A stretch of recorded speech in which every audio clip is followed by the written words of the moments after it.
Ibu boleh tahu namanya siapa? Ibu Kasiati. Hah? Mana? Oh itu, waduh. Coba maju ke depan, Jawab.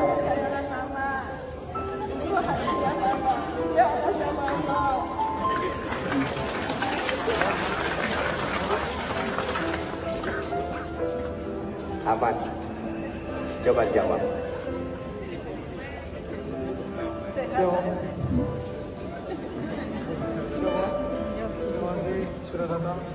Kita akan terus berusaha untuk mengangkat derajat keluarga dan terus memberikan yang terbaik. Anak mama yang rendah hati ya Le, jangan tinggalkan sholat 5 waktu Le, harus ingat bapak ya Le ya, jangan lupa kirim Fatihah buat almarhum bapak Le.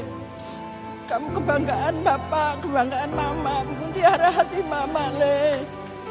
Hanya itu pesan yang mama sampaikan Le.